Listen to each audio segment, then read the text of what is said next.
बिस्मिल्लाहिर्रहमानिर्रहीम। अल्हम्दुलिल्लाहि रब्बिल आलमीन वस्सलातु वस्सलामु अला खातिमुन नबिय्यीन। मोअज़्ज़ज़ सामीईन, अल्हम्दुलिल्लाह हदीस शरीफ के तारुफ़ और उसकी अहमियत के हवाले से हमारी गुफ्तगू जारी है। तो कुछ ऐसे आज सवालात और उनके जवाबात आपके सामने मैं पेश करूँगा कि जिस पर अहले अक़ल पर तो ये बात साबित हो जाएगी कि हदीस के बग़ैर, हदीस पर अमल किए बग़ैर, हदीस शरीफ की कानूनी और शरई हैसियत को तस्लीम किए बग़ैर बतौर मुसलमान हम ना ज़िंदा रह सकते हैं ना मर सकते हैं। पहली बात तो ये है कि कुरान हकीम की अहमियत, कुरान हकीम की हक़ानियत और कुरान हकीम के माख़ज़ कानून होने पर किसी भी उम्मत के किसी तबके का कोई मेन इतराज़ नहीं है। जो लोग हदीस शरीफ के हवाले से कुछ मुग़ालते फैलाते हैं, उनसे सबसे पहले ये गुजारिश की जाती है कि हस्बुना किताबुल्लाह, हमारे लिए अल्लाह की किताब काफ़ी है। सवाल ये है कि कुरान हकीम का किताब इलाही होना कैसे साबित होता है। अगर ये कहा जाए कि कुरान हकीम की सैकड़ों आयात हैं जिससे कुरान हकीम का किताब इलाही होना साबित होता है, वो तो फिर दुनिया की हर मज़हबी किताब के अंदर ऐसे शवाहिद मौजूद हैं कि जिसके बारे में मालूम होता है कि अल्लाह ताला की तरफ से नाज़िल हुई हैं।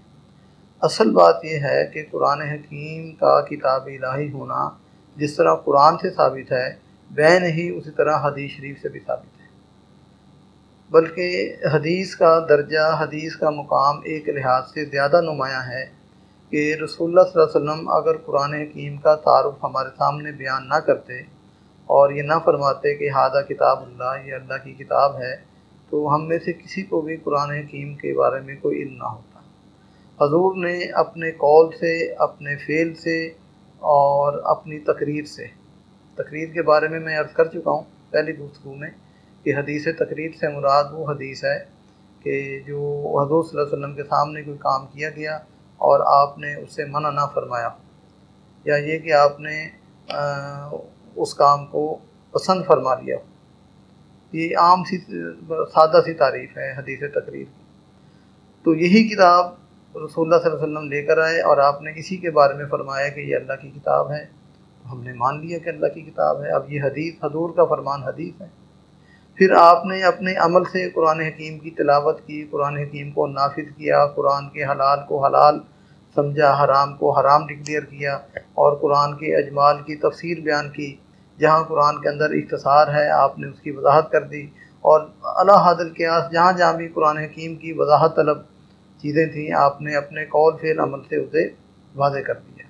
तो ये कौली हदीस, फ़ेली हदीस और ये आपकी तकरीरी हदीस। अब ये कहना कि कुरान हकीम में ये लिखा हुआ है, अल्लाह का फरमान है तिबियानुल लिकुल्लि शैइन, कि कुरान तो हर चीज़ को खोल कर बयान करता है, तो यकीनन कुरान हर चीज़ को खोल कर बयान करता है, वो उसके कुल्लियात को बयान करता है। बुनियादी जो ज़िंदगी के असूल व ज़वाबित हैं वो कुल्लियात वो कुरान हकीम ने बयान कर दिए। अब उनकी जो तशरीहात हैं, उनकी जो एक अमली उसका इतलाक़ है, उसकी इम्प्लीमेंटेशन है, वो कुरान लाने वाले ने अपने अमल से उसे साबित कर दिया। इसी तरह अब आगे बढ़ने से पहले मैं ये करना चाहता हूँ कि कुरान का बुनियादी हुक्म जो है वो ज़कात का है। अब ज़कात को अगर आप लुग़त के मानी से समझेंगे तो उसका मानी तो तहारत है, उसका मानी तो पाकीज़गी है। तो गोया तहारत का ज़कात का मानी फिर वज़ू हो जाएगा, गुस्ल हो जाएगा। अपने माल को सदका देकर पाक करने का जो तसव्वुर है वो बाकी नहीं रहेगा। और फिर जिस दीन में ज़कात नहीं होगी वो दीन क्या रहेगा। इस तरह सलात का लफ्ज़ी मानी दुआ है, और दुआ इंसान नमाज की हालत के बग़ैर भी मांग सकता है, तो सलात का मफ़हूम मुतय्यन नहीं होगा। सौम का लफ्ज़ी मानी रुकना है, ठहरना है, तो इंसान बहुत सी चीज़ों से रुक जाता है, ठीक है, अपनी ज़ुबान को रोकता है, अपने ख़यालात पे कंट्रोल करता है, तो इसमें फिर रोज़े का तसव्वुर नहीं होगा। हज का मानी इरादा करना है, इरादे तो इंसान बहुत से करता है, तो कोई सा इरादा भी हज कहलाएगा। तो फिर वो बैतुल्लाह का हज ख़त्म, रमज़ान का रोज़ा ख़त्म, साल की ज़कात ख़त्म, रोज़ाना की 5 नमाज़ें ख़त्म। जब ये बुनियादें ही नहीं होंगी, ये इस्लाम की बुनियाद है, बुनियल इस्लामु अला खम्सिन, इस्लाम की बुनियाद 5 चीज़ों पर रखी गई है। तो सामीन कराम, जब किसी इमारत की बुनियाद ही नहीं होगी, उस इमारत का कायम रहना, उसका बाकी रहना मुहाल है। तो ये सारी बुनियाद कुरान की, सारी बुनियाद दीन की, इस्लाम की, ईमान की, शरीयत की, वो सब हज़ूर सल्लल्लाहु अलैहि वसल्लम की सीरत पाक, आपकी शख्सियत, आपका लाया हुआ पैगाम, ये उस पर मबनी है। कुरान हकीम को इन सब बातों पे सुपरमेसी हासिल है। हर हदीस को कुरान पे परखा जाएगा। अगर वो कुरान के ज़ाहिर और बातिन के मुताबिक है तो वो सर आँखों पर है, और अगर उसके अंदर और कुरान में तज़ाद है तो ज़ाहिर है कि कोई हदीस भी ऐसी नहीं है जो कुरान से मुख्तलिफ हो। इसलिए कि कुरान ने ये सनद हज़रत सल्लल्लाहु अलैहि वसल्लम को अता कर दी कि हुमा यंतिक़ु अनिल हवा इन हुवा इल्ला वह्युन यूहा, कि नबी करीम सल्लल्लाहु अलैहि वसल्लम अपनी मर्ज़ी से कुछ नहीं फरमाते, वही कुछ बात करते हैं जो आप पर वही की जाती है। तो ये कैसे पता चला कि कुरान अल्लाह की किताब है? कुरान के कातिब कौन हैं, कुरान के कारी कौन हैं, कुरान के लाने वाले कौन हैं, कुरान को उम्मत तक महफूज करके पहुँचाने वाले कौन हैं, ये सारे ज़राए हमें इस अमल की दुनिया में हदीस से जो है वो मालूम होते हैं। फिर कुरान हकीम ने, जैसा कि मैंने पहले भी अर्ज़ किया था, आज मैं थोड़ी सी ज़्यादा वजाहत के साथ ये बात आपकी खिदमत में बयान करूँगा कि कुरान हकीम ने जो रसूलुल्लाह सल्लल्लाहु अलैहि वसल्लम का तारुफ़ करवाया। देखें कितनी अच्छी बात मैंने एक जगह पढ़ी थी अल्लामा वासिफ़ साहब की, कि अल्लाह के पास जाएं तो वो रसूलुल्लाह का तारुफ़ करवाते हैं, रसूलुल्लाह सल्लल्लाहु अलैहि वसल्लम के पास जाएं तो अल्लाह का तारुफ़ करवाते हैं। अब आप अल्लाह के पास जाने का मतलब क्या है कि आप कुरान पढ़ लें, सारा कुरान हज़ूर सल्लल्लाहु अलैहि वसल्लम के तारुफ़ कर लें। ठीक है। अब छोटी सूरत है 11 आयात की, सूरह वद्दुहा की। इसमें 11 आयात में देखें कितनी मरतबा हज़ूर का जिक्र आया है, कोई 25 मरतबा से ज़्यादा हज़ूर सल्लल्लाहु अलैहि वसल्लम का जिक्र है इन 11 आयात के अंदर। तो कुरान हकीम ने आप सल्लल्लाहु अलैहि वसल्लम के मुख्तलिफ मनासिब बयान किए, मनसब बयान किए कि आप नबी और रसूल तो हैं ही हैं। ठीक है, इसलिए कुरान ने आपको या अय्युहर रसूल कह के पुकारा, कुरान ने आपको या अय्युहन नबी कह के पुकारा। इसी तरह कुरान हकीम ने आपकी ज़ात के जो मनसब हैं, जो ज़िम्मेदारियाँ अल्लाह ने आपको अता की थी, ठीक है, उनमें से एक बहुत बड़ा मनसब जो है वो काज़ीउल कुज़्ज़ात है, कि आप पूरी इंसानियत के चीफ़ जस्टिस हैं। अब चीफ़ जस्टिस का मतलब क्या होता है? सिर्फ फतवे देना? फतवा एक शरई फ़ैसला होता है। फतवा की पुष्ट पर कानून की ताकत नहीं होती। किसी ने फतवा ले लिया, अब उसकी मर्ज़ी है अमल करे या ना करे। ना ही अमल करेगा तो आखिरत में उससे पूछा जाएगा, अमल कर लेगा तो उसकी दुनिया और आखिरत दोनों बन जाएंगी। लेकिन कानून जो है वो लिसन एंड ओबे है, कि सुनना भी है और अमल भी करना है। समेना व आताना, हमने सुना और उसे जो है वो उसकी इताअत की। तो आप सल्लल्लाहु अलैहि वसल्लम पूरी इंसानियत के चीफ जस्टिस हैं। सूरह निसा की आयत नंबर 105 में अल्लाह ताला का फरमान है, जिसमें फरमाया कि इन्ना अंज़लना इलैकल किताब बिलहक़्क़ि लितहकुम बैनन नास बिमा अराकल्लाह। ए नबी सल्लल्लाहु अलैहि वसल्लम, ये किताब हमने हक़ के साथ आप पर उतारी ताकि आप लोगों के दरमियान उनके झगड़ों का फ़ैसला करें, उनके इख्तिलाफ़ात का फ़ैसला करें कि हक़ क्या है और हक़ क्या नहीं है। वो सिर्फ फ़ैसला ही न करें बल्कि उस फ़ैसला को क़ुव्वत नाफ़ज़ा की बुनियाद पर उसकी इम्प्लीमेंटेशन भी करें। सूरह शूरा तो मक्की सूरत है कि जहाँ अभी मक्का में इस्लामी समाज की तश्कील नहीं हुई थी, इस्लामी रियासत नहीं थी, इसके बावजूद हुक्म दे दिया कि वो उमिरतु लिअअदिला बैनकुम, कि मेरे रब ने मुझे हुक्म दिया है कि मैं तुम्हारे दरमियान अदल करूँ, इंसाफ करूँ। अब अल्लाह ताला के जो अहकामात हैं, अल्लाह के जो फ़ैसले हैं, वो तो हमें कुरान हकीम से मालूम हो जाते हैं। अब रसूलुल्लाह सल्लल्लाहु अलैहि वसल्लम, अल्लाह ताला रसूलुल्लाह को ये मनसब अता कर रहे हैं और हुज़ूर ने बेशुमार ज़िंदगी में फ़ैसले भी किए। अक़दियत और रसूल के मौज़ू पर बहुत सी किताबें भी लिखी गईं। इसमें बहुत ही मशहूर किताब है इब्न अत्तुला अंदलुसी की अक़दियत और रसूल। तो ये 400-450 से ज़्यादा फ़ैसले हैं इस किताब के अंदर, और भी सैकड़ों फ़ैसले मुख्तलिफ़ किताबों के अंदर पाए जाते हैं। ये सारे फ़ैसले हमें हदीस शरीफ से मालूम होते हैं। अब आप इस बात को एक मिसाल के ज़रिए, जो डॉक्टर हमीदुल्लाह ने खुतबात बहावलपुर में हुज्जत हदीस के हवाले से बयान की थी, कि मिसाल ये है कि एक शख्स हज़ूर सल्लल्लाहु अलैहि वसल्लम के पास आता है और आके अर्ज़ करता है कि या रसूलल्लाह, कि मैं इस्लाम कबूल करना चाहता हूँ, लेकिन इस शर्त पर इस्लाम कबूल करूँगा कि मैं आपकी कोई बात नहीं मानूँगा, मैं आपका कोई फ़ैसला नहीं मानूँगा। तो इसका जवाब डॉक्टर हमीदुल्लाह ने नहीं दिया, बल्कि सामीन पर छोड़ दिया कि रसूलुल्लाह सल्लल्लाहु अलैहि वसल्लम ऐसे शख्स के बारे में क्या फ़ैसला फरमाएंगे, क्या उसका कबूल इस्लाम, क्या उसका कबूल ईमान अल्लाह के नज़दीक, रसूल के नज़दीक अथेंटिक होगा। ज़ाहिर है कि रसूलुल्लाह सल्लल्लाहु अलैहि वसल्लम ऐसे शख्स की ये शर्त जो है वो किसी सूरत में भी कबूल नहीं फरमाएंगे। अब इसी मिसाल को सामीन कराम आप आज के दौर पर ले आएँ कि अगर कुछ लोग कहते हैं कि हम हुज़ूर सल्लल्लाहु अलैहि वसल्लम को नबी भी मानते हैं, रसूल भी मानते हैं, आपका कलमा भी पढ़ते हैं, ठीक है, लेकिन ये कि हम आपकी बात नहीं मानते, हम आपकी, ये बात क्या है? ये पहले दिन मैंने अर्ज़ कर दिया था कि हदीस शरीफ, हदीस का मानी बातचीत है, हदीस का मानी गुफ्तगू है, हदीस का मानी कहानी भी है, किस्सा भी है, हदीस का मानी वाक़या भी है। हल अता का हदीस जुनूद फ़िरौन व समूद, क्या तुम तक लश्करों की खबर पहुँची, लश्करों के वाक़यात। तो हुज़ूर सल्लल्लाहु अलैहि वसल्लम की बात ना मानना, ये सवाल ही पैदा नहीं होता कि इंसान मुसलमान की हैसियत से पैदा हो जाए, मुसलमान की हैसियत से ज़िंदा रहे या मुसलमान की हैसियत से मर सके। और जब ये तीनों हैसियतें दुनिया में हासिल नहीं होंगी, ना बतौर मुसलमान पैदा हुआ, ना बतौर मुसलमान ज़िंदा रहा और ना ही बतौर मुसलमान मरा, तो आप ज़रा तसव्वुर कीजिए कि क़यामत के दिन वो बतौर मुसलमान कैसे दोबारा उठाया जाएगा।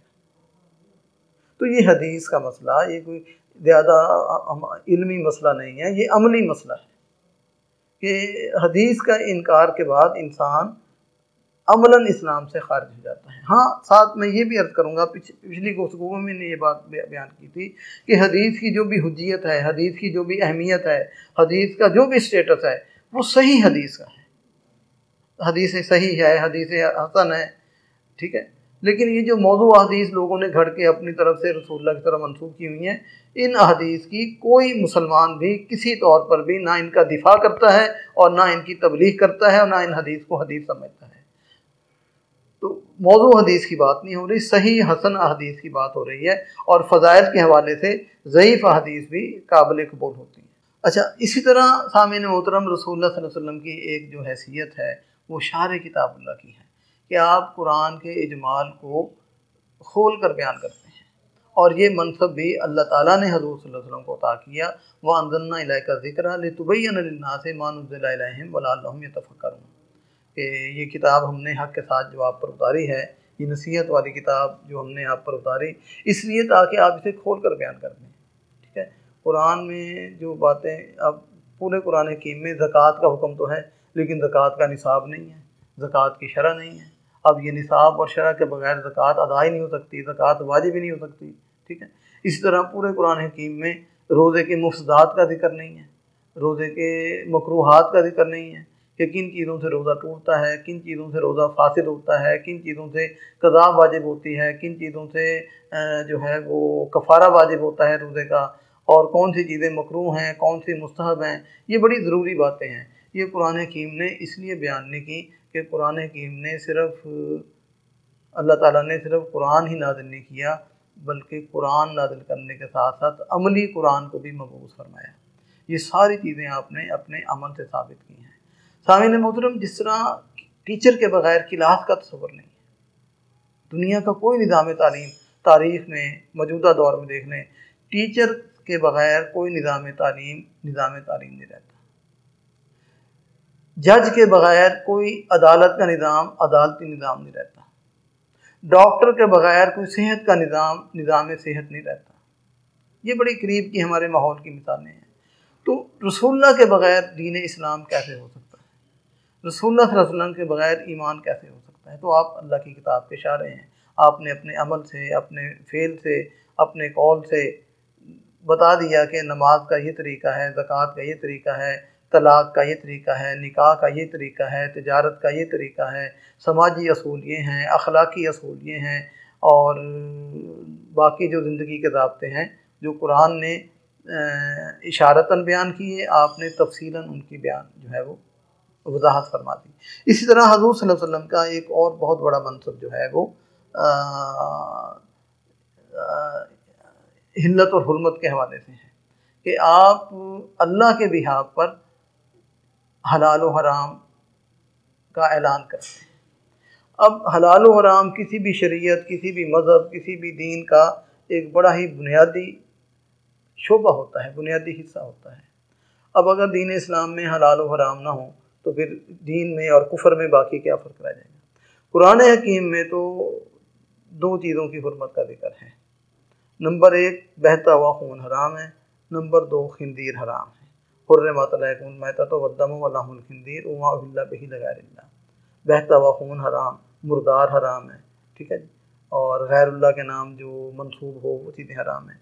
बहुत सी चीज़ें ऐसी हैं, मैं मिसाल देकर आपके सामने अर्ज़ करूँगा कि जो वो लोग भी हराम समझते हैं कि जो हदीस को नहीं मानते, लेकिन उनसे अगर ये पूछा जाए कि इनकी हुर्मत कुरान से साबित करें, तो बजाय इसके कि वो अपने मौक़िफ़ की इस्लाह कर लें, वो उज़्र गुनाह बदतरत गुनाह के तौर पे और बहुत सी इनरेलेवेंट बात तो करेंगे, मौजू पर नहीं आएंगे। कुत्ता हराम है, इसका गोश्त हराम है, कहाँ लिखा हुआ कुरान में? हराम। बंदर हराम है, रीछ हराम है, शेर हराम है, हाथी हराम है, छिपकलियाँ मेंढक हराम है, सांप हराम है, कुरान में कहाँ लिखा हुआ है? अब जो लोग हदीस शरीफ का इनकार करते हैं, अच्छा ये एक होती है इल्मी बात, एक होता है फैशन कल्चर, एक होता है एहसास कमतरी। ये बाज़ लोग बेचारे इल्मी लिहाज से इतने पसमानदा हैं, ज़हनी लिहाज से इतने पस्त हैं कि वो फैशन के तौर पे हदीस का इनकार कर देते हैं। ये एहसास कमतरी है, और एहसास कमतरी तमाम माहिरीन नफ्सियात के नज़दीक एक नफ्सियाती मर्द है। और सबसे बड़ी जो पस्ती है, जो माजूरी है, सामीन मोहतरम, हाथ पाँव टूट जाना, अंधा बहरा हो जाना, ये इतनी बड़ी माजूरी नहीं है।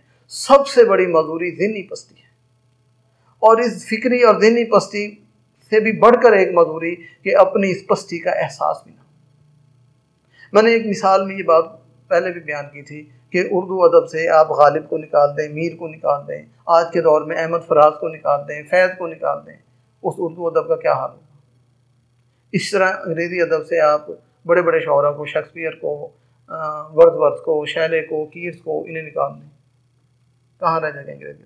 फिज़िक्स से आप आइंस्टाइन को तस्वुर निकाल दें, आप कम्युनिज़म से कार्ल मार्क्स की डास कैपिटल को निकाल दें, आप हिंदू मत से रामचंद्र जी को निकाल दें, बाकी क्या रह जाएगा। सिख मत से आप गुरु नानक को निकाल दें, तो ये बयान में नुक्ता तौहीद तो आ सकता है, तेरे दिमाग में बुत खाना हो तो क्या कहेंगे। अल्लाह ताला से दुआ है कि अल्लाह ताला हमारा सीना और हमारा जहन दीन इस्लाम के लिए खोल दे और हमें हज़ूर सल्लल्लाहु अलैहि वसल्लम की हदीस मुबारक और पूरी तालीमात पर अमल करने की तौफीक अता फरमाए।